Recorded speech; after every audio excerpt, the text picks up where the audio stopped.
ये कहानी शुरू होती है एक व्यस्त शहर के शोर से दूर एक पुरानी धूल भरी किताबों की दुकान में। दुकान के मालिक प्रकाश एक शांत स्वभाव के व्यक्ति थे जिनकी दुनिया किताबों के पन्नों में सिमटी थी। उनका जीवन एक धीमी गति से बह रही नदी की तरह था जिसमें हलचल की कोई जगह नहीं थी। एक दिन उनकी दुकान में एक महिला सुरभि आती है। वो एक चित्रकार थी और अपनी कला में भावनाओं को भरती थी। सुरभि ने किताबों के दुकान में कई घंटे बिताए, लेकिन वो किसी भी किताब को नहीं खरीदती। वो बस किताबों के पन्ने पलटती, उनकी महक महसूस करती और अपनी स्केचबुक में कुछ रेखाएं खींचती रहती। प्रकाश उसे चुपचाप देखते रहते। उनकी नजरों में एक सवाल था, पर होंठों पर खामोशी। सुरभि हर दूसरे दिन दुकान पर आने लगी। वो कभी किसी पुरानी कविता की किताब के पास बैठती तो कभी किसी उपन्यास के बीच अपनी दुनिया में खो जाती।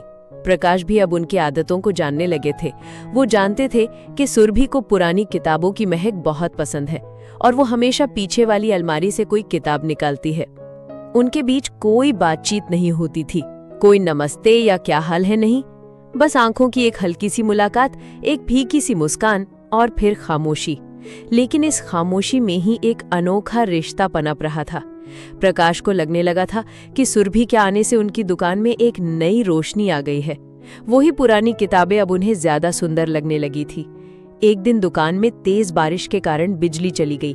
दुकान में अंधेरा छा गया। उस दिन सुरभि भी वहीं थी। प्रकाश ने एक मोमबत्ती जलाई और उसे एक मेज पर रख दिया। मोमबत्ती की पीली रोशनी में सुरभि को देखते हुए प्रकाश को महसूस हुआ कि ये खामोशी अब बहुत गहरी हो चुकी है। वो कुछ कहना चाहते थे, लेकिन शब्द गले में ही अटक गए। उसी क्षण सुरभि ने अपनी स्केचबुक खोली और उसमें से एक पेज फाड़कर प्रकाश को थमा दिया।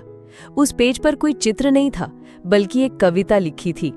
कविता की कुछ पंक्तियां थी। तुम्हारी खामोशी में मुझे शोर सुनाई देता है, तुम्हारी आंखों में एक गहरा समंदर दिखाई देता है। प्रकाश ने कविता पढ़ी और उनकी आंखों में पानी आ गया। वो समझ गए थे कि सुरभि ने भी उनकी खामोशी को सुन लिया था।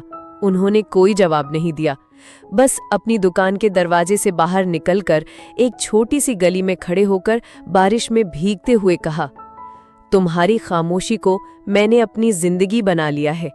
और सुरभि ने भी बिना कुछ कहे बस एक गहरी सांस ली और मुस्कुराकर अपनी आंखों को बंद कर लिया। इस तरह उनकी प्रेम कहानी बिना किसी नाम, बिना किसी बातचीत और बिना किसी शोर के पूरी हो गई। ये कहानी हमें सिखाती है कि प्रेम की भाषा शब्दों से परे होती है। ये सिर्फ एहसासों, आंखों की मुलाकातों और खामोशी की गहराइयों में ही समझी जा सकती है।